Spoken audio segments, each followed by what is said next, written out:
나사렛의 예수께서 이 땅에 오셨네. 그는 어지러운 세상 속에서 많은 사람들이 방황하며 살아가지만 주를 찾지 않는 것을 보았네. 하지만 누구든지 주님을 믿어야 구원 얻으리. 그는 사람으로 오셨지만 하나님이신 그가 진심으로 세상을 사랑하셨네. 하지만 누구든지 주님을 믿어야 구원 얻으리. 그는 사람으로 오셨지만 하나님이신 그가 진심으로 세상을 사랑하셨네.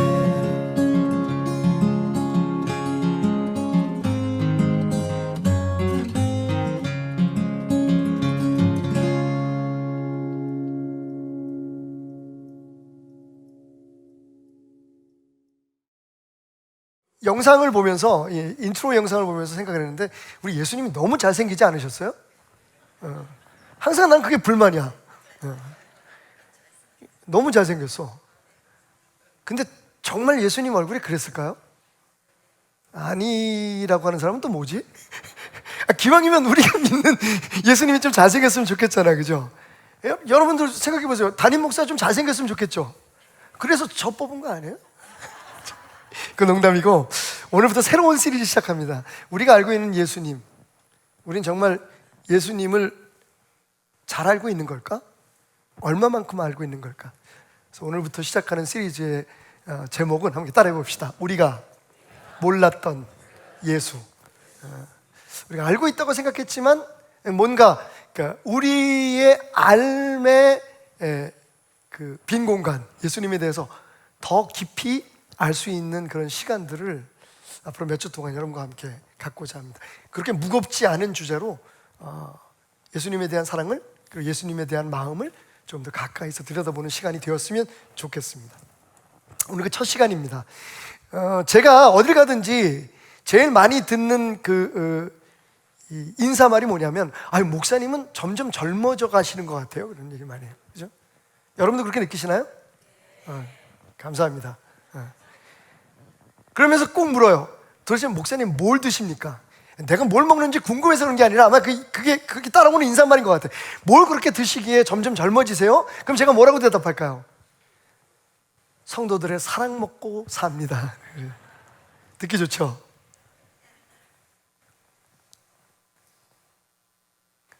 사실은 제가 언제부턴가 밥을 먹을 때, 식사를 할 때 식사에다가 방부제를 조금씩 넣어서 먹습니다. 진짜 믿는 사람 없겠지. 어젯밤에 손흥민 선수가 골을 넣었습니다. 정말 사랑하지 않을 수가 없어요.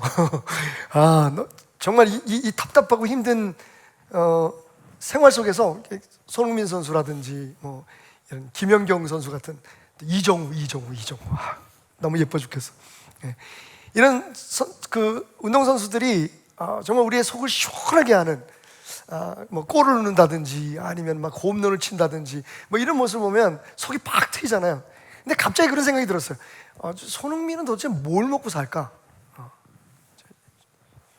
거의 멈추질 않잖아요. 어떻게 그렇게 열심히 뛸 수 있는지 모르겠어요. 그렇게 뛰었으니까, 그렇게 열심히 하니까 사실은 이 대한민국이라는 조그만 나라의 축구 선수가 영국 프리미어 리그에서 그렇게 전 세계에서 최고의 골잡이 한 사람으로 그렇게 인정을 받잖아요. 근데 진짜 보니까, 어제도 보니까 너무 열심히 뛰더라고요. 뭘 먹길래 저 에너지가 어디서 나오지? 그래서 제가 검색을 해봤더니 별거 아닌데 손흥민 선수가 직접 한 얘기가 있어요. 자기가 에너지가 많이 필요, 단백질이 많이 필요하고 그래서 어렸을 때부터 지금까지 밤마다 꼭 먹고 자는 게 있대요. 자기 전에 먹는 게 있대요. 궁금하시죠? 그게 뭐냐면 무가당 요거트, 무가당 플레인 요거트에다가 베리들을, 그러니까 뭐 스트로베리나 아니면 블루베리 이런 것들을 집어넣어서 그걸 꼭 큰 그릇으로 한 컵씩 먹고 잔대요. 그래서 그게 도움이 되겠구나 이런 생각을 해봤어요. 유명인들의 특별한 식탁, 특별히 세계적으로 어떤 분야에 정말 독보적인 그런 영향력을 발휘하고 있는 사람들의 특별한 식탁, 여러분 궁금하지 않으십니까? 책이 있어요. 지금은 절판됐는데 저는요 성도들의 사랑뿐만 아니라 이 주변에 좋은 스태프들의 도움을 받아서 이게 절판이 돼가지고 책을 구하기가 어렵더라고요. 근데 저희는 다 구합니다. 지구 끝에 있는 것도 찾아내요. 얼마나 우리 그 스태프들이 좋은지. 그래서 제가 이렇게 행복하게 매일매일 젊어지면서 목회를 할 수 있는 것 같아요. 책 제목은 명사의 식탁인데요, 여기에 그 김연아 선수부터 시작해서 미국의 뭐 오바마 대통령, 부시 대통령, 그다음에 한국인의 식탁 프로그램을 진행하시는 최불암 씨의 그 특별한 식사법, 식탁까지 여기 쫙 소개되어 있는 게 있어요. 그래서 흥미가 있어서 제가 이걸 구입을 해서 읽어봤는데요. 우선 김연아 선수. 김연아 선수는 다른 운동선수와 달리 그 체중 관리를 해야 되죠. 몸도 날씬해야 되고. 이게 체중이 조금만 늘어나면요, 그 김연아의 트레이드마크 있죠, 트리플 엑셀, 이게 안 된대요. 그걸 느낀대요. 근데 몸도 그 관리를 해야 되지만 그러면서도 순간 스태미너가, 순간 에너지가 굉장히 필요한 그 운동이잖아요. 그래서 뭘 먹고 사나 이렇게 궁금해서 이 책을 읽어봤더니 제일 첫 장에 나와 있는데 김연아 선수의 식사 방법은 우리하고 완전히 반대입니다. 그러니까 김연아 선수는 우리가 먹는 저녁 식사를 아침에 먹어요. 아침에 한식을 걸지게 먹는답니다. 왜냐하면 하루 한 끼 제대로 식사 같은 식사를 할 수 있는 게 그 시간밖에 없다는 거예요.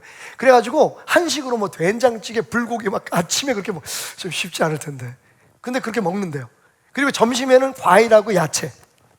왜냐하면 그 과일하고 야채 속에 이게 젖산이라든지 여러 가지 비타민이 들어있기 때문에 그게 이제 그 피로 회복이라든지 그리고 그 건강을 유지할 수 있는데 되게 좋은 그 도움이 된다고 합니다.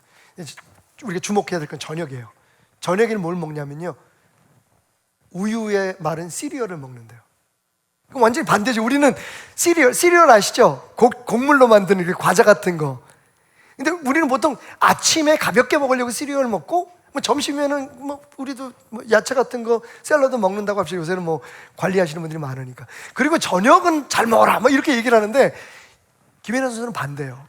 그 밤에 저녁에 왜 시리얼을 먹냐고 물어봤더니 저녁에 그 가장 간편하면서도 한 번에 그 바이타민 그리고 여러 가지 그런 미네랄과 또 그 영양소들을 한꺼번에 그 흡수할 수 있는 가장 좋은 게 시리얼이래요. 그래서 우리하고 완전히 반대 식탁을 차립니다. 아침에는 아주 그 포만감 있게 밥을 먹고, 그리고 저녁에는 시리얼을 먹고. 여러분도 한번 시도해 보세요. 어렵겠지? 어려울 것 같아. 안 될 것 같아. 산소 탱크 박지성 선수 여기 있어요. 박지성 선수의 식탁이 궁금하지 않으십니까? 박지성이는 이 고등학교 때 키가 하도 안 커가지고 아버지가 원래 축구 선수셨잖아요. 형도 축구 선수고. 아버님이 아주 믿음이 좋으신 분이에요. 신앙생활 잘하십니다. 근데 이제 그 박지성 선수 아버지가 키를 키워야 되는데 이게 이 방법이 없다는 거예요. 집안이 다 작고 그래서 어렸을 때부터 뭘 먹이기 시작했냐면 우유. 이건 뭐 우리가 당연하게 느껴지는 것 같아요. 우유를. 그래서 박지성 선수는 지금도 우유를 하루에 몇 컵씩 먹는답니다. 그래서 그 1m 70cm가 조금 넘었대요. 그러니까 축구 선수로는 작지만 그래도 그 집안에서는 기적이라고 얘기했답니다. 그러니까 우유가 사실은 운동선수에게 굉장히 도움이 되는데 그것뿐이 아니에요. 에너지, 스태미너를 보강하기 위한 특별한 음식이 있는데 아버지가 뭘 해줬냐면 개구리. 개구리를 이게 뭐 튀기거나 이러면 안 되고요. 이걸 그냥 푹 보아가지고 개구리를 큰일 났다. 내가 이 얘기해서 이제 이 정릉 지역의 이 천의 개구리들이 다 말라 부를 것 같아. 불쌍해서 어떡하지? 이제 막 깨어날 텐데. 예. 그래서 박지성 선수는 개구리하고 우유 때문에 키도 컸고 그 멈추지 않는 에너지를 유지할 수 있었다라고 이야기하고 있더라고요. 사실은 이 책에 뭐 여러 사람들이 소개가 되어 있는데 제가 좀 관심이 있었던 사람이 누구냐면 탐 크루즈예요. 여러분 탐 크루즈 아시죠? 예. 얼굴은 뭐 저하고 좀 많이 차이가 있지만 나이는 비슷해요. 그러니까 62세, 61년생이니까 1961년생인데 여러분 탐 크루즈가 난독증이 있다는 거 아시죠? 글을 못 읽어요. 머리가 나빠서가 아니라 일종의 질병입니다. 그러니까 그 탐 크루즈의 영화를 보면서 사실 몰랐을 때는 몰랐는데 되게 존경스럽고 감동스러운 건 그의 얼굴이 아니라 이게 스크립트를 못 읽잖아요. 대본을 못 읽어요. 그러니까 전부 모든 대사를 외워서 한다는 거죠. 근데 그만큼 더 특별한 게 뭐냐면 지금 60세가 넘었는데 날아가는 비행기의 날개에 직접 매달릴 만큼 도전 정신도 강하고 그만큼 또 체력적으로나 여러 가지 면에서 능력이 되는 거죠. 뭐 모터사이클 타고 이런 거 보시죠. 탐 크루즈는 거의 스턴트맨을 안 사용한답니다. 막 건물 같은 데서 밧줄 타고 내려오거나 날아가는 비행기에 최근에 나왔던 맨 마지막에 나왔던 미션 임파서블, 우리 베델교회는 미션 파서블이 있다면 탐 크루즈는 미션 임파서블을 촬영을 했죠. 거기 보면 비행기가 이렇게 이륙을 하는데 거기에 매달리는 장면이 있어요. 근데 그걸 직접 했다는 거예요. 미쳤어. 근데 여러분 이게 웬만한 체력 가지고 되겠어요? 그래서 당연히 탐 크루즈는 도대체 뭘 먹고 사나 궁금해서 사람들이 물어봤죠. 근데 그의 식탁이 되게 좀 희한합니다. 그분은 뭘 어떻게 먹냐면요, 매크로바이오틱이라고 하는 그런 특별한 식탁법이 있는데, 식사법이 있는데 그게 뭐냐면 모든 음식을 하나도 버리지 않고 다 먹는 거예요. 예를 들면 채소면 뿌리부터 줄기, 꽃, 잎까지 다, 열매뿐만 아니라. 그러니까 버리는 게 없는 거죠. 만약에 파를 먹는다면 파 뿌리부터 위에 줄기까지 다 먹는 거예요. 그럼 생선은 어떻게 할까요? 당연히 매크로바이오틱 식탁법은 뭐냐면 생선을 그 안에 먹지 못하는 것만 제외해놓고 꼬리, 지느러미, 뼈까지 다 씹어 먹는 거죠. 그러니까 아마 여러분들이 탐 크루즈하고 식사를 한다면 그럴 일도 별로 없겠지만, 탐 크루즈하고 만약에 식사를 한다면 어쩌면 역겨워서 밥을 못 먹을 수도 있어요. 근데 생각해보면 이게 우리나라의 오래된 전통적인 식사법이었다라고 이야기를 하더라고요. 소 한 마리 잡으면 우리 못 먹는 거 있나요? 거의 다 먹죠. 처음에 제가 80년도 초반에 미국에 갔는데 그때는 미국 정육점에 소꼬리 같은 게 없었어요. 소 내장 뭐 이런 건 그 사람들은 먹을 생각을 안 했으니까. 근데 가서 몇 년 있다가 보니까 그게 나오기 시작했어요. 물론 굉장히 싼 값이. 소꼬리, 여러분 꼬리곰탕 얼마나 좋습니까? 몸에 좋다 그래서. 근데 미국에서는 꼬리를 안 먹고 버렸잖아요. 근데 한국 사람들이 가서 그걸 갖다가 먹기 시작한 거예요. 이 사람들이 특별히 이제 서비스도 되고 이 돈도 되니까 소꼬리를 잘라서 팔기 시작했어요. 지금은 미국 가면 적지 않은 돈을 줘야만 우리가 여기서 먹는 뭐 보양식 같은 것들을 먹을 수가 있는데, 우리는 옛날부터 소 한 마리 잡으면 다 먹었어요. 내장까지, 그죠? 소 간을 먹어요? 상상을 못해요, 미국 사람들은. 근데 우리는 뭐 소 간부터 천엽, 아무래도 오늘 저녁은 소를 먹어야 될 것 같은데. 그러니까 사실 우린 물론 가난해서도 그랬지만, 왜 그렇게 먹느냐? 이 매크로바이오틱의 정신은 뭐냐면, 스피릿이 뭐냐면, 어떤 음식이든지 어떤 식물이든지 그걸 전체를 다 먹어야 그 식물 혹은 식재료가 가지고 있는 모든 영양분들을 균형 있게 섭취할 수 있다는 거죠. 뭐 그래서 그런지 모르지만 62의 나이에 그렇게 자기의 모든 것들을 관리할 수 있다는 건 좀 일리가 있다는 생각이 좀 들어요. 근데 여러분, 여기까지는 여러분의 흥미를 돋구기 위해서 말씀드렸다면 진짜 얘기를 시작하려고요. 우리 예수님이 뭘 먹고 사셨을까요? 사실은요, 여러분 놀라지 마십시오. 우리가 별로 관심을 쓰지 않았는데 예수님이 3년 동안 함께 다녔던 제자들도 모르게 드셨던 양식이 있습니다. 오늘 그 양식의 비밀을 여러분과 함께 생각해 보려고 해요.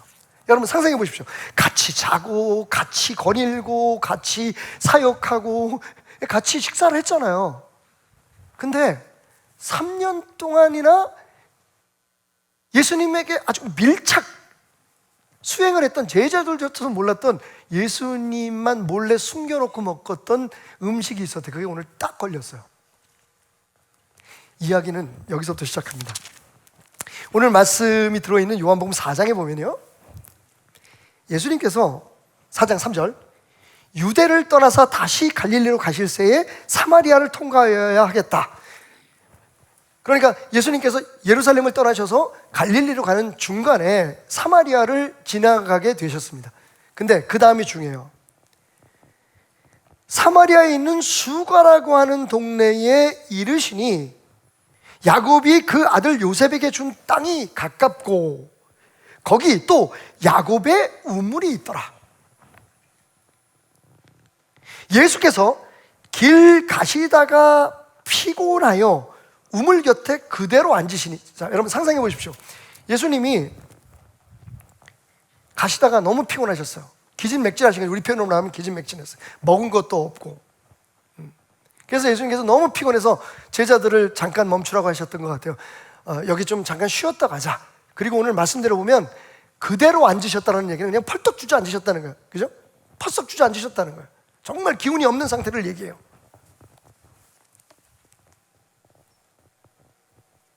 그때가 언제냐면 6시쯤 되었다. 한낮이 한낮. 예수님은 정말 그날 먹지 못하고 그 먼 길을 걸어가셔야 되기 때문에 힘이 들어서 그냥 툭 주저앉으셨어요. 그것도 우물가에. 그런데 마침 거기 여인 하나가 다가와죠. 그 유명한 여인, 사마리아의 여자, 우물가의 여인. 예수님께서 그 여인에게 물 한 컵을 청하십니다. 그런 생각 났어요. 우리 어렸을 때 정말 먹을 게 없어서 점심시간에 운동장 구석에 있는 수도가에 가서 그 물로 배를 채웠다는 분들 간증 가끔 들었거든요. 예수님은 물 한 컵으로, 사실 이게 목이 말라서뿐만 아니라 아마 어쩌면 그 허기진 배를 채우려고 하시는지도 모르겠어요. 자, 이게 제자들이 그렇게 배고픔에 지치고 하루 사역에 지친 예수님에게 잡수실 것을 준비하기 위해서 수가성에 지금 음식을 사러 가기 직전에 봤던 예수님의 모습입니다.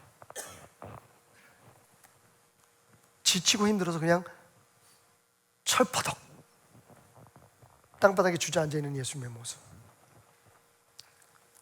근데 쭉 말씀을 읽다 보면 상황이 바뀌어요.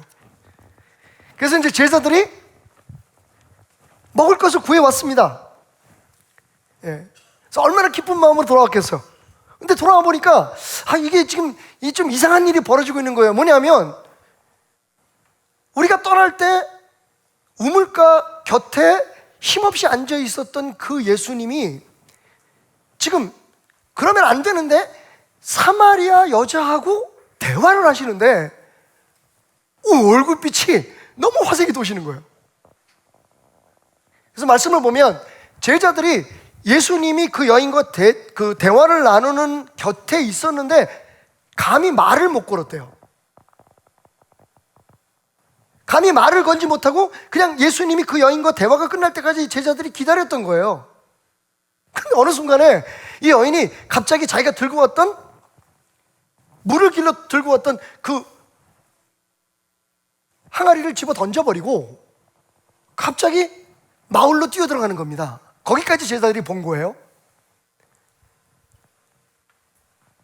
이제 예수님은 혼자 남으셨죠.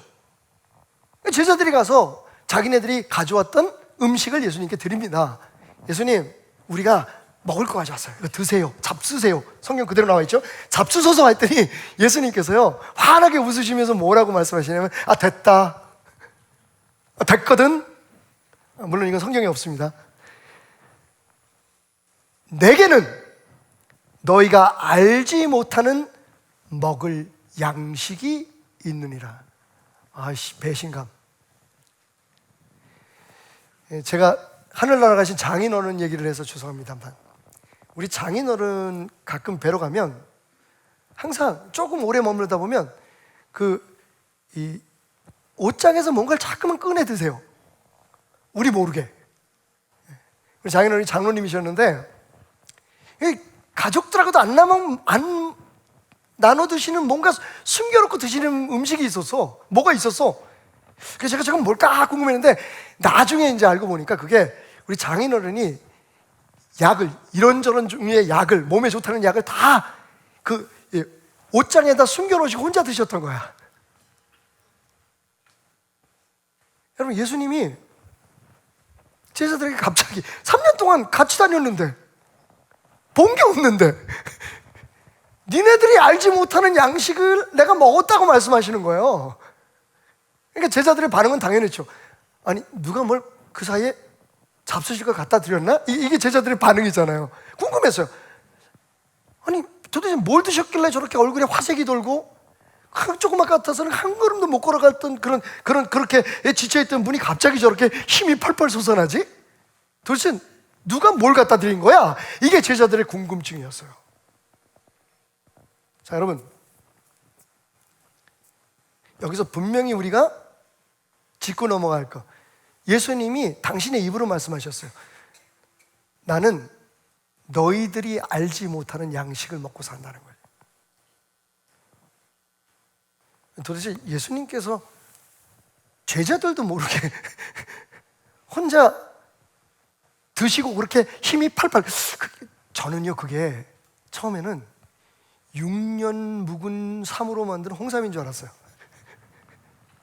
아니면 무슨 뭐 특별한 에너지 무슨 드링크?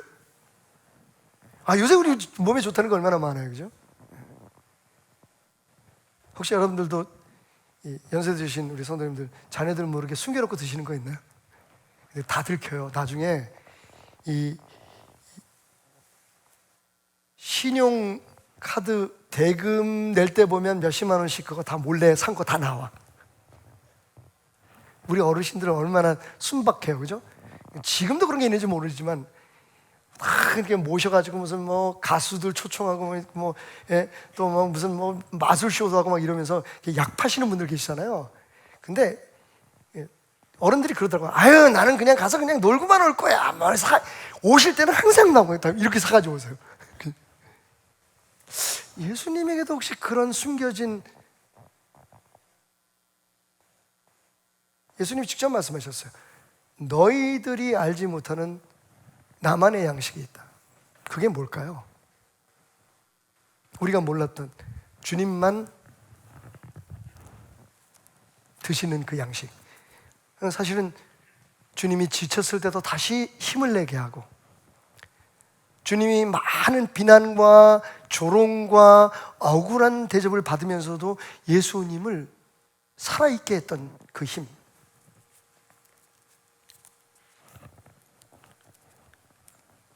주님 말씀하십니다. 오늘 31절부터 32절 말씀. 그 사이에 제자들이 청하여 이르되 라삐어 잡소서 이르되 내게는 너희가 알지 못하는 먹을 양식이 있느니라. 그러면서 34절에서 이렇게 말씀하시죠. 나의 양식은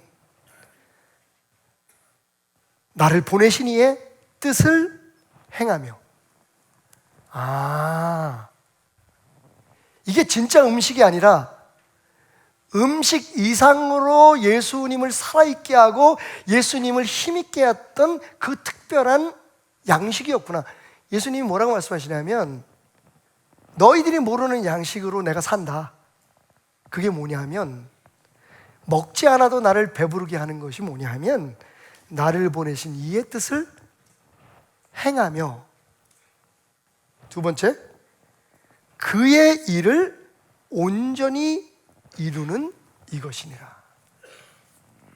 제자들이 이 말을 이해했을지 모르겠어요. 근데 얼마 있지 않아 예수님께서 그 모호한 예수님의 말씀의 의미를 풀어주세요. 요한복음 6장으로 가보십시다. 6장 38절부터 39절 말씀. 자, 뭐라고 말씀하시냐면, 내가 하늘에서 내려온 것은 내 뜻을 행하려 함이 아니요 나를 보내신 이의 뜻을 행하려 함이니라. 나를 보내신 이의 뜻은, 자, 드디어 예수님께서 말씀하셨던 예수님을 살게 하고 예수님을 벅차게 하고 예수님을 힘있게 했던, 지쳤다가도 다시 일어나게 하고 쓰러졌다가도 다시 뛰게 했던 그 숨겨진 양식이 뭐였느냐? 나를 보내신 이의 뜻은 내게 주신 자 중에 내가 하나도 잃어버리지 아니하고. 여러분, 예수님을 살아있게 하고 예수님을 힘있게 하고 예수님을 벅차게 했던 게 뭐냐면요, 한 영혼이 예수님을 믿고 하나님의 자녀로 돌아오는 겁니다. 예수님이 그 세상에서 그 어떤 대접을 받았을지라도 그 어떤 것도 예수님을 만족시켜주지 못했는데, 예수님을 만족시켜줄 수 있었던 한 가지의 숨겨진 양식이 뭐였냐면, 한 사람의 영혼을 구원하는 거예요. 그리고 두 번째로, 마지막 날에 그를 다시 살리는 이것이니라. 이 얘기는 뭐냐면, 그냥 구원하는 데서 끝나는 게 아니라 그 구원받은, 내가 잃었다가 찾은 그 영혼이 어찌하든지 마지막 때에, 우리에게 있어서의 그 마지막 때는 주님을 만날 때 영원한 나라에 가는 그 시간을 말하겠죠. 그때에 살아나게 합니다. 그때까지 내가 그와 함께해서 그를 지키고 그를 승리하게 할, 최후의 승리자가 돼서 영원한 나라에 가게 하는 것, 그것이 나를 풍족하게 하고 만족하게 하고 행복하게 하는 것이다. 이해가 가시죠? 그러니까 그 지쳤던 예수님께서, 힘이 없어가지고 그냥 펄썩 주저앉았던 그 예수님께서 갑자기 힘이 나시고 행복하게 웃으실 수 있었던 이유가 뭐냐면 바로 그 사마리아 여인이었어요. 그 사마리아 여인과 만나서, 여러분, 그 여인이 얼마나 힘들었는지 아시겠죠? 이렇게 쉽게 우리 판단하지 맙시다. 남편이 뭐 5이었고, 그것도 지금 그 남편, 부인 있는 여자와 지금도 살고 있다. 우리가 지금 우리의 잣대로 보면, 윤리적인 도덕적인 잣대로 보면, 아유, 그런 여자에서 못된 여자가 다 있네, 이렇게 생각하겠지만, 왜 예수님 그런 사람을 구원했지? 여러분, 사실은요, 그때는 그 당시에 유대 나라에서 홀로 된 여인이 생존할 수 있는 방법이 그렇게 많지 않았어요. 저도 사실은 요한복음 4장에 대한 편견이 있었는데, 언제부터 그 편견이 바뀌었냐면 우간다 선교 갔다 와서. 근데 우간다뿐만 아니라 지금 전만규 목사님 계시는 그 우즈고라드라고 하는 지역에, 거기는 그 헝가리 쪽에서 넘어온, 우크라이나인데, 지금 전쟁이 있는 우크라이나인데 헝가리 쪽에서 넘어온 집시들이 사는 곳이에요. 근데 양쪽에 동일한 그런 그 현상이 있어요. 그게 뭔지 아십니까? 12살, 13살짜리 아이들이 자기가 낳은 아이를 하나 끼고 둘 끼고 저한테 기도를 받으러 와요. 살려달라고. 근데 그 12살, 13살짜리 아이들이 전부 다 자궁암이 걸려 있어요. 여성들이 알 수 있는 최악의 질병들, 그냥 가까이 가면요, 상상할 수 없는 냄새가 납니다. 정말 하나님의 은혜가 아니면 그래서 저는 그 현장에서 막 하나님께서 누굴 축복하셔서 막 잘 되고 뭐 이때보다 저는요, 어디에서 하나님이 살아계심을 보냐면 도무지 제가 한 시간도 머물 수 없는, 제가 생각보다 좀 깔끔하거든요. 이 반응 뭐지? 그러니까 아까 내가 좀 잘생겼다고 물었을 때 여러분들이 대답한 건 그냥 에이 그래 너 잘생겼다 이런 거죠? 제가 좀 깔끔해요. 근데 그 현장에서 그 냄새가 역겹지가 않더라고요.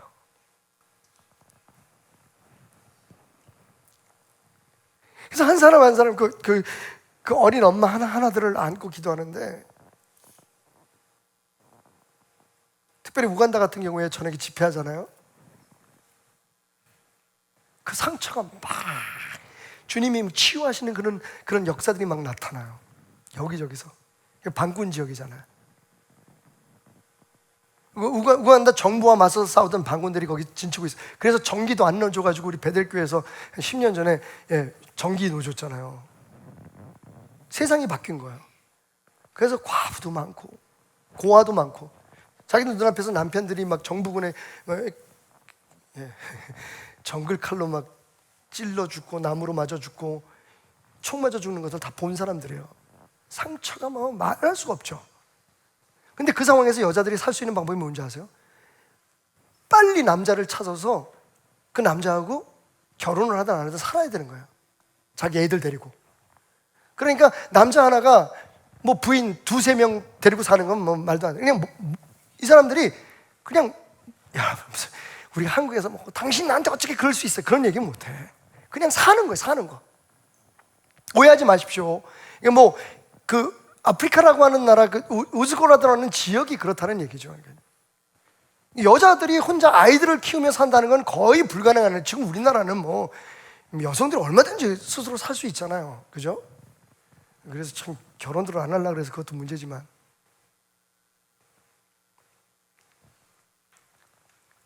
거기는 그게 생존의 방법이에요. 그래야 나는 물론이고 내 새끼들을 살릴 수 있는 거야. 그러니까 보통 한 사람들이 뭐 어렸을 때는 막 10살, 11살 때부터 결혼을 하는데, 결혼이 뭐 그게 결혼이야? 막 강제로 그냥 끌려가서 사는데, 그래서 보통 결혼을 4-5번씩 해요. 한 집에서 한 남자가 여자들 4-5명씩 데리고 살아요. 그게 생존이에요, 생존. 그러니까 저는 거기 갔다고 나서 이 가나안 여인에 대해서 다른 눈으로 보게 됐어요. 저 사람은 얼마나 약한지 자기가 경험한 그 경험치 안에서밖에는 볼 수가 없는 것 같아요. 아, 이 여인이 뭔가 참 아픈 사연이 있었겠구나. 이게 무슨 도덕적인 문제나 성적인 문제로 이해할 바가 아닌 거죠. 이건 생존의 문제였던 거죠. 근데 그럼에도 불구하고 그렇게 사니까 뭐 혼자서 얼마나 자기 탄식했겠어요. 아유, 지질이, 예? 팔자도 사나운 여자, 나는 세상에 왜 이렇게 태어났을까? 지금 예수님을 만난 그 시간이 동네 여자들은 우물가에 물 길러 오는 시간이 아니잖아요. 일부러 사람들 피해서 그 시간에 나왔다라고 생각할 수 있는 장면이에요. 근데 거기서 딱 예수님을 만난 거죠. 근데 그 여인이 어떻게 됐어요? 예수님과 대화를 통해서 치유함을 받습니다. 구원함을 받습니다. 근데 그 증거가 뭐냐면, 사람들 눈을 피해서 그 시간에 물을 길러 왔던 이 여인이 자기가 가져왔던 그 항아리 집어 던지고 물동이 집어 던지고, 그 보기 싫고 만나기 싫고 부딪히기 싫었던 그 동네 사람들한테 가서 자기가 만난 예수에 대해서 막 자랑을 하기 시작하는 거예요. 그래서 잠시 후에 동네 사람들이 다 그 예수가 도대체 누구야 생각해보세요. 평소에는 잘 말도 안 섞으려고 하고 잠깐 도망 다니고 피해 다니던 여자가 갑자기 얘기를 하니까 예수님에 대한 그녀의 경험이, 그죠? 그 체험이, 그 간증이, 말하자면 그 간증이 더 극대화된 거죠. 도대체 저 여자가 도대체 누굴 만났다는 거야? 이러고 사람들이 다 예수님께 몰려온 거예요. 그 사이에 지금 이 일이 일어난 겁니다. 그 예수님이 나를 향해서 막 자기가 물 길러 왔다는 것도 잊어버리고, 사람들에게 그런 대접을 받고 있었다는 것도 잊어버리고, 막 그 사람들을 찾아서 그 복된 소식을 전하려고 달려가는 그 여인의 뒷모습을 보면서 예수님이 너무 얼굴이 행복해 보이셨던 거예요. 그냥 앉아있다가 벌떡 일어나신 거예요. 피곤한 것도 없었던 것 같아요. 그러니까 예수님 말씀하시잖아요. 야, 얘들아, 나 안 먹어도 배불러. 제자들은 황당하지만 예수님은 행복하셨던 거죠. 제자들이 미처 몰랐던 예수님만의 숨겨진 영양소, 양식, 예수님을 살아있게 하고 힘내게 하는 게 뭐 있는 줄 아십니까? 그게 사마리아 여인의 구원이었어요.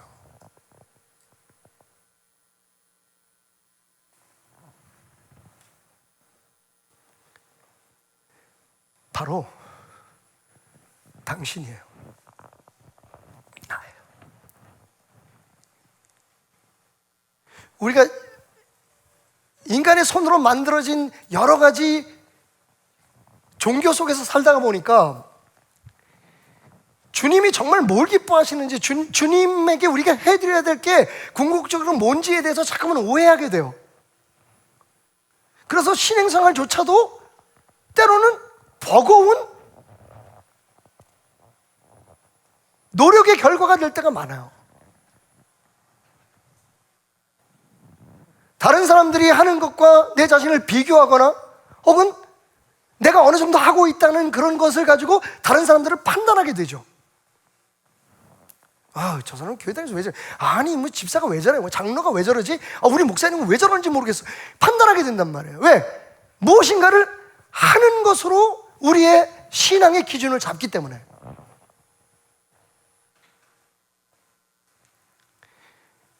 여러분, 종교마다 신을 기쁘게 해드리기 위해서 하는 행동들이 있죠. 여러분, 가까이서부터 보면 뭐 불교도, 사실은 한국 불교가 진짜 불교인가, 제가 이번에도 다시 한번 포항에 있는 한 절에, 거기가 뭐 명소라 그러더라고요. 뭐 절을 일부러 가려고 한 게 아니라 거기는 꼭 가봐야 되는데, 이름도 용궁이야. 무슨 이분들이 부처님을 믿나 아니면 무슨 뭐 이 전래 신앙을 믿고 있는지, 뭐 용궁? 불교의 용왕님 믿나요? 그래서 가보니까 하여튼 뭐 등들 비롯해가지고, 이제 부처님 오신 날 가까이 오잖아요. 등들 비롯해가지고 거기다가 또 자기 소원들을 이렇게 썩 적어서 이렇게 뭐 붙여놓은 게 있는데 그거 다 돈 주고 사는 거예요. 그러니까 이상하게 인도에 계신 부처님은 정말 아무것도 없는 것을 행복하게 생각하셨던 분인데, 그분이 한국에 오시면서 헌금 많이 내는 사람을 좋아하는 부처님으로 바뀌신 거죠. 절 열심히 하고 뭔가를 열심히 하고 뭐 고행을 해야지만 이분이 기뻐하시는 신으로 바뀐 거예요. 잘 모르지만 어쨌든 제가 보기엔 그래요. 그래서 뭐 아이들 학교 갈 때쯤 되면, 그죠? 입시철 되면 막 몇 천만 원짜리 등 갖다 달아놓고 내 아들 좋은 학교 가게 해달라고 그렇게 비는 사람들이 엄청나게 많잖아요. 여러분, 정말 무서운 신앙은 사람을 죽여서 바치는 겁니다. 뭐 제주도라든지 이런 섬나라들을, 섬 지역에 가보면 그런 것들 있잖아요. 거기 계시는 그 귀신들은요, 사람을 산채로 바쳐야지 소원을 들어줘. 그것도 처녀를. 성경에도 보면 이 고대 여호와의 신앙 말고 다른 고대 신앙, 블레셋이라든지, 그죠? 블레셋 사람들이 믿었던 바알 신앙이라든지 아세라를 믿는 사람들이 어떻게 했어요? 자기가 낳은 첫 아들을 죽여서 제물로 바쳤어요. 하나님께서 아브라함에게 우상에 대해서 깨닫게 해주시기 위해서 그들이 사용했던 이 제사 방법을 통해서 깨닫게 해주셔요. 우리 하나님이 아들을 죽여 바치시는 분 아니십니다. 그러니까 여러분의 삶에 아브라함과 같은 일이 벌어질 거라는 걱정은 안 하셔도 돼요. 처음부터 하나님은 이삭을 죽여 바치는 걸 원하신 게 아니에요. 지금 네가 네 아들에게 가지고 있는 그 마음이 바알이라든지 다른 신을 섬기는, 우상 섬기는 사람들과 똑같아. 네 아들을 죽여 바쳐라라고 하나님께서 역으로 그를 교훈하신 거예요. 이제 아시겠죠? 이해가죠? 많은 사람들이 그래요. 하나님이 무슨 뭐 아들을 죽여서 바치라 그러냐? 아니라니까. 그건 몰라서 그러는 거예요. 그래서 우리가 모르는 하나님, 모르는 예수님에 대해서 좀 깊이 관심을 가지고 봐야 될 필요가 있어. 지난번에 말씀드렸듯이 힌두교인들은 그 바투라고 하는 동굴이 있어요. 말레이시아에 가면, 저희 아이들이 말레이시아 선교소로 가 있을 때 또 우리 선교팀하고 같이 가서 꼭 거기를 가요. 저는 이제 계단이 뭐 200몇 계단인가 올라가야 돼서 전 계단 올라가는 거 되게 싫어하거든요. 트라우마가 있어요. 어렸을 때 원래 베델교회가 있었던 자리, 교회까지 올라가는데 계단이 120계단이었어요. 그걸 어렸을 때 매일 올라다니다가 보니까 아우 계단 싫어.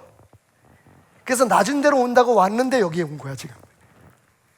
근데 200계단을 넘어 올라가야지 거기 제단이 있어요. 그 안에 보면 그 힌두교 이 사제들이, 그러니까 그 스님들이 그 안에서 막 북을 치면서 그들 나름대로 기도를 하고 있는데 거기 뭐 원숭이 똥, 뭐 새 똥 막 아유 지저분해요. 근데 1년에 한 번쯤 축제의 날 그들이 믿는 힌두 신을 섬기는 그날에 어떻게 하는 줄 아세요? 온몸에 바늘을 꽂고 머리 위에 어마어마하게 무거운 집처럼 생긴 거를 쥐고 올라가요. 온몸에 피투성이가 돼서 200계단이 넘는 걸 그러고 올라갑니다. 비틀거리면서 온몸에 이 낚시바늘을 꽂아가지고 줄을 사람들이 잡아당기면서 고통이란 고통을 다 줘요. 왜 그러냐고 인터뷰를 했더니요, 다큐에 나와요. 내가 이렇게 고통을 받아서 우리 가족들이 행복할 수 있다면, 무슨 빌어먹을 신이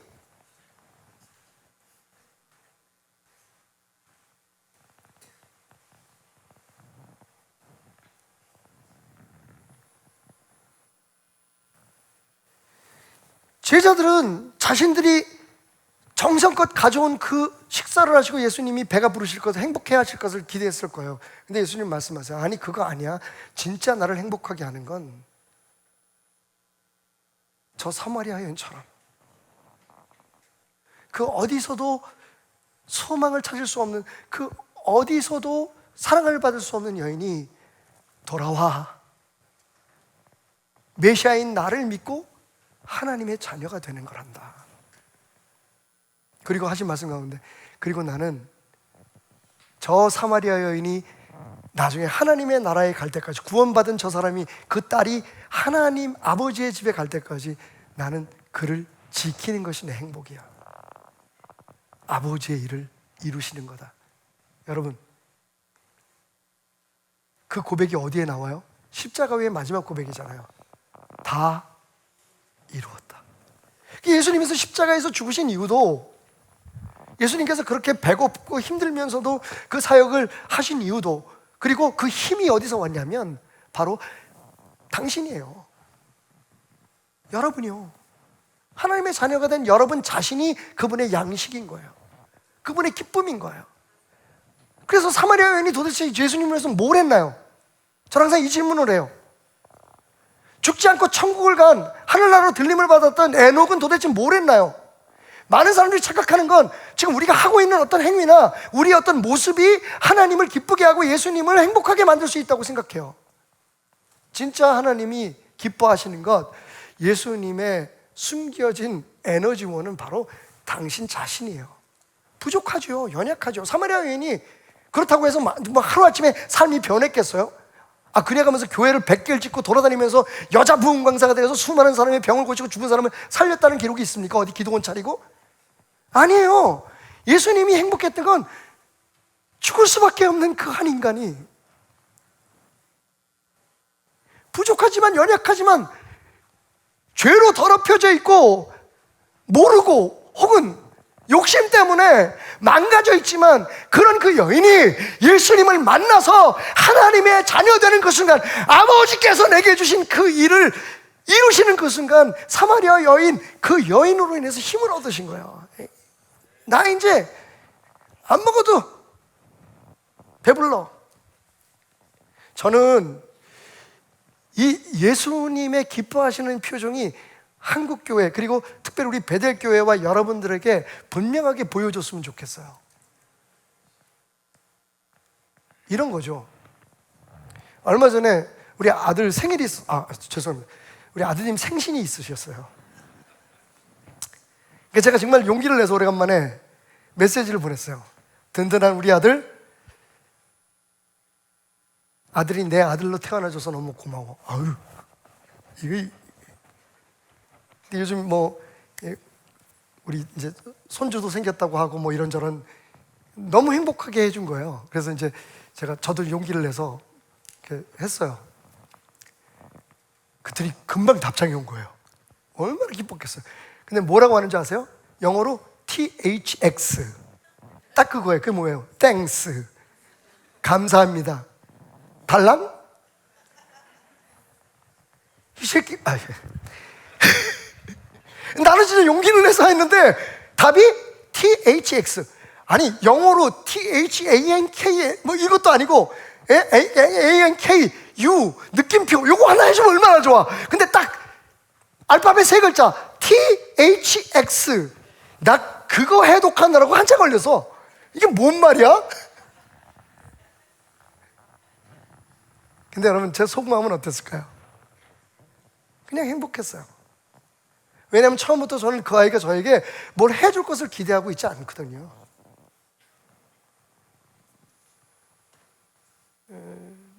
저희 아들은 그렇게 사고를 많이 친 아이들은 아닌데 그래도 왜 항상 제 마음에 들지는 않았겠죠. 우리가 우리 부모에게 그랬듯이.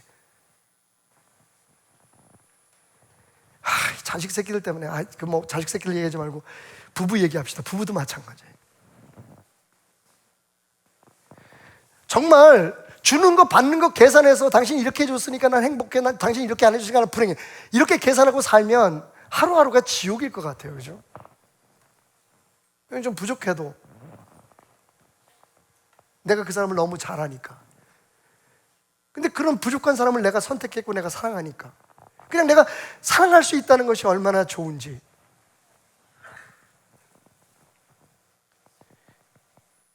여러분 예수님이 행복한 건 우리의 신앙이 막 완전해져서가 아니에요. 우리가 그분에게 남들이 안 하는 어마어마한 일을 하고 나는 이런 사람이야 그걸 하나님께서 기뻐하시는 게 아니에요. 우리 하나님이 가장 기뻐하시고 우리 하나님이 하나님으로서 충만하신 그 순간이 언제인 줄 아세요? 당신이 그분의 자녀가 되는 그 순간이에요. 제가 무슨 말씀을 드리려고 하냐면요,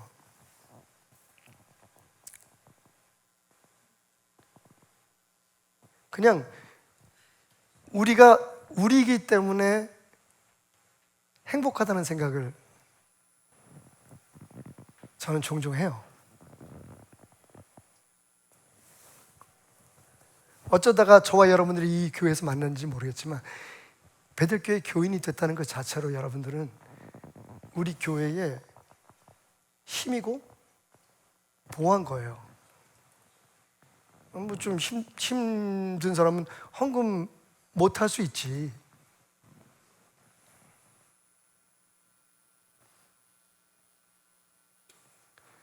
정말 무슨 바쁜 일이 있어서 교회에 못 올 수도 있지. 일부러 그러면 골치 아프겠지만, 나 알아달라고 그러는 건 좀 문제가 있겠지만, 정말 내가 있는 그대로 하나님 앞에 최선을 다하려고 하는데 안 되는 거 있잖아요. 저도 여러분들 앞에 항상 제가 안 되는 거 하나 있잖아요. 설교 짧게 하는 거.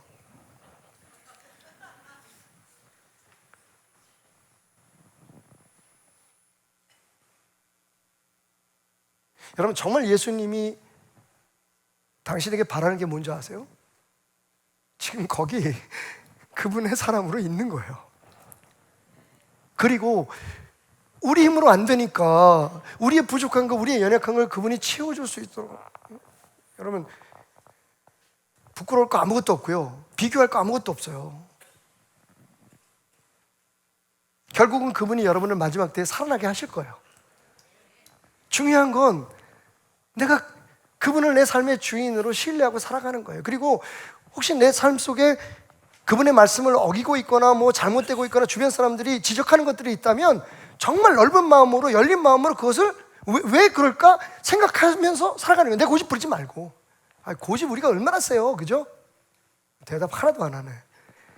남들한테 들으면 되게 기분 나쁘겠지만 다 자기 잘 살만 살잖아요. 저도 마찬가지예요. 내가 하는 게 옳다고 생각하는데, 근데 꼭 그렇지 않을 때 많잖아요. 근데 그거를 인정하고 주님 앞에 내 자신을 맡기고 지금 힘들고 어려운 것, 지금 막 엉망진창되고 잘 안 되고 내 뜻대로 안 된 것에 대해서 그래도 결국은 그분이 나를 그분의 자녀로 삼으신 것을 기뻐하고 그것 때문에 주님이 주님으로서 행복해하고 그리고 마지막 때에 나를 온전케 할 것이라는 기대를 가지고 책임져 주시겠다는 거잖아요. 그게 그분이 일이래요.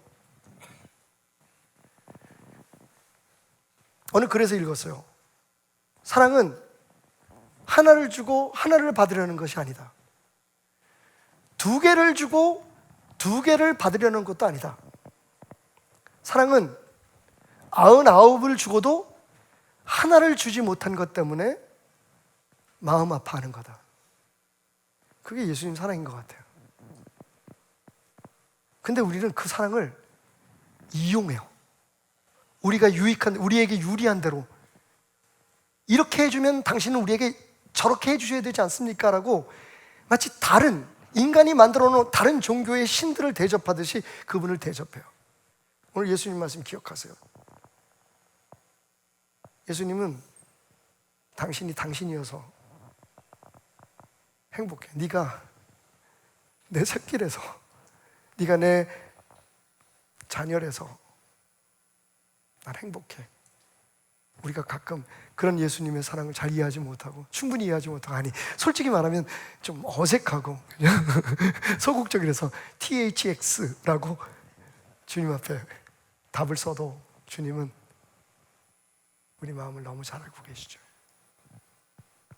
처음부터 그분은 우리가 완전할 거라고 생각하지 않으셨으니까요. 그러니까 우리도 서로에게 좀 여유로웠으면 좋겠어요. 왜 이렇게 하네? 왜 저렇게 하네? 여러분, 주님이 정말 그렇게 따지시면 이 자리에 제가 여기 서 있겠습니까? 제가 여기 어떻게 서 있겠습니까? 자녀들에도 마찬가지고요. 부부 사이도 마찬가지고 서로에게 좀 그랬으면 좋겠어요. 그래, 부족한 거 있고 연약한 거 있는데 당신이 내 남편이라서, 당신이 내 부인이라서 진짜 좋아. 예수님이 나 안 먹어도 배불러. 거짓말이죠. 어떻게 안 먹었는데 배불러?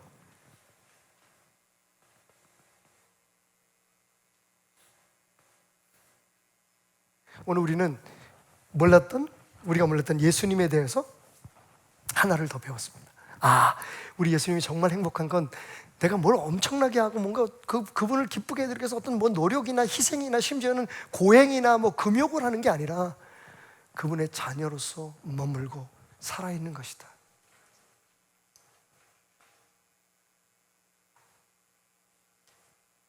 제자들에게 내게는 너희가 알지 못하는 양식이 있어라고 말씀하실 때 주님의 눈은 사마리아 여인이 막 기쁘고 행복해서 마을에 그 기쁨을 전하려고 달려갔던 그녀가 달려간 그 방향을 바라보고 계셨을 거예요.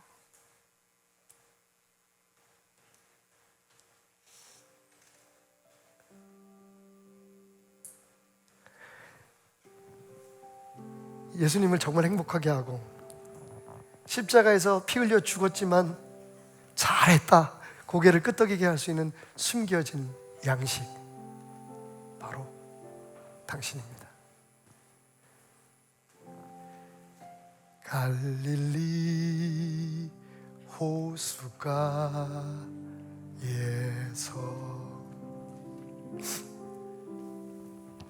주님은 시몬에게 물으셨네.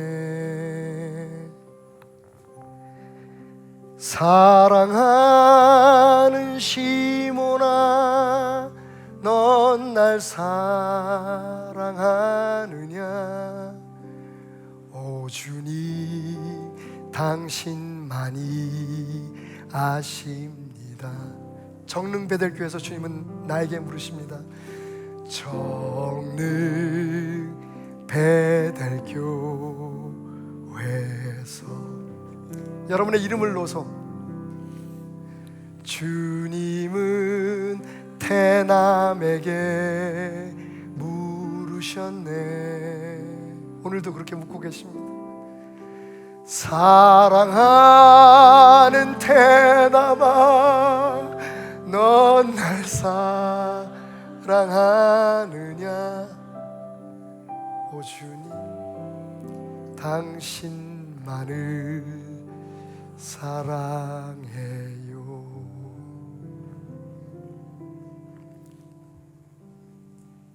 우리 모두 자리에서 일어납시다. 그렇게 고백할 때 주님 우리에게 들려주시는 음성 한번 이 찬양으로 들어볼까요?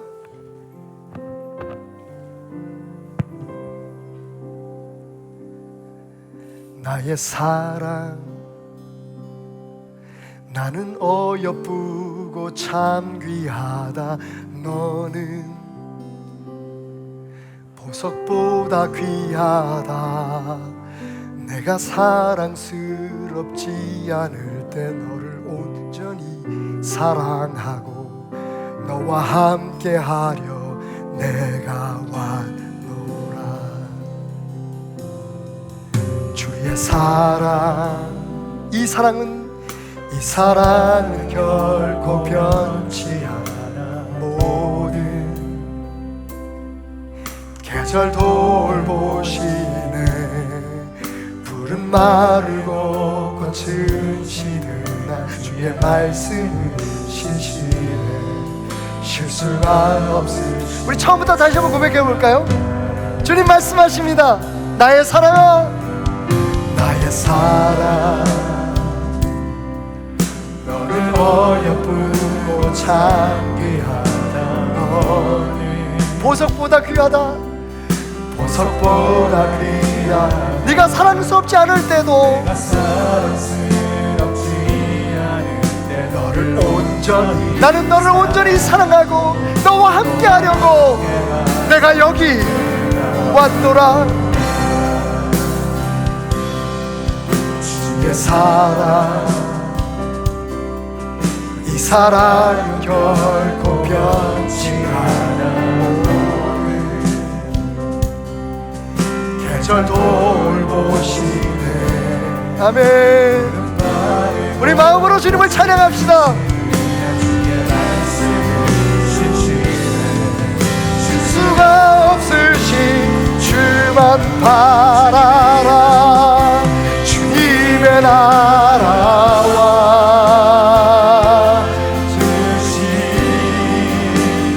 나의 삶 속에 임하시며 주님 알기를 주만 오기를 소망해.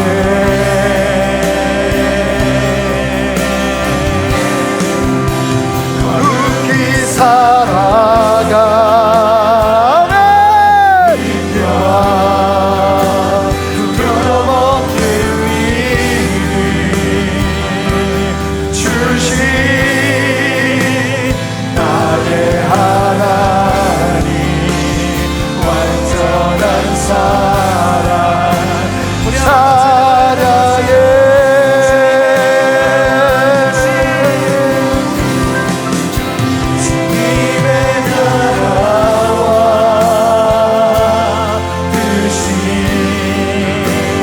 나의 삶 속에 아멘 마시며 주님 알기를 주만 보기를 소망해.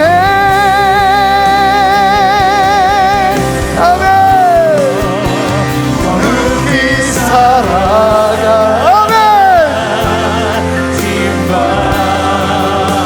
두려움을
그날 그 사마리아 여인을 바라보며 행복해하셨던 주님, 오늘 우리를 향해 말씀하십니다.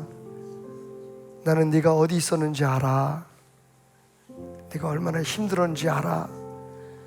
네가 사랑하는 사람들과 가족들과 어린 자녀들, 너의 사랑하는 것들을 위해 얼마나 죽을 만큼 힘들었는지는 알아. 참았지? 견뎠지? 아파도 아프다고 말 못했지? 그러다 어쩌다 나도 모르게 한번 쏟아놓으면 사람들은 또 말하지. 아빠는 좀 성질 좀 고쳐. 아무도 알아주지 못했던 그 견딤의 순간들, 참음의 나날들 알고 있니 테나마? 알고 있니 내 자녀들아? 내가 거기 있었어.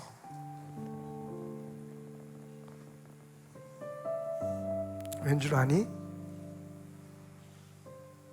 네가 내 십자가의 이유이니까. 네가 내 보배이고 네가 나에겐 전부이니까. 네가 내 숨겨진 양식이고 네가 내가 하나님으로 영광 받을 수 있는 유일한 대상이니까. 힘들면 쉬어가자. 어려우면 좀 멈춰가지 뭐. 너 투덜거리고 불평해도 내가 뭐 다른 하나님이냐? 다 알고 다 듣고 도닥여줄게. 그저 나는 네가 마지막 날에 살아나기까지 너를 책임져야 될 너의 아버지, 너의 주인이니까. 잘했다, 고맙다, 사랑한다. 그 말씀 앞에 감격하며 그 주님의 마음을 훔쳐보고 감사하는 배들의 모든 권속들을 하나님 기뻐 받으시고, 오늘 우리가 드리는 각종 예물과 마음들, 힘들고 없는 가운데서도 하나님이 하나님 되심을 고백하며 드려진 모든 예물들과 바친 시간들, 헌신들, 하나님 두 손 높이 들어 축복하여 주옵소서. 사람들은 드려진 액수, 바쳐진 시간, 보여지는 노력을 보고 평가하지만 우리 하나님은 안 그러시기에, 그럴 수 없기에, 그 사랑은 너무나 위대하기에 99을 주고도 한 마리를 못 준 걸 마음 아파하시는 그분이시기에 우리가 주님 앞에 또 한 번 엎어짐을 기억하소서. 잘 되고 평안하고 복되게 하시되 성공하게 하시되 그 모든 것이 주님의 영광을 위해 되어지게 하소서. 예수 그리스도의 은혜와 하나님 아버지의 한없는 사랑과 우리가 동행하시며 힘주시는 성령님의 인도하심, 보호하심이 그렇게 사랑스러운 베들의 모든 권속들의 삶과 가정과 하는 일들, 특별히 어린 자녀들 위해, 그리고 하나님 조국 대한민국에 세워진 모든 주님의 교회들 위해 영원히 함께 하시기를 축원하옵나이다. 아멘.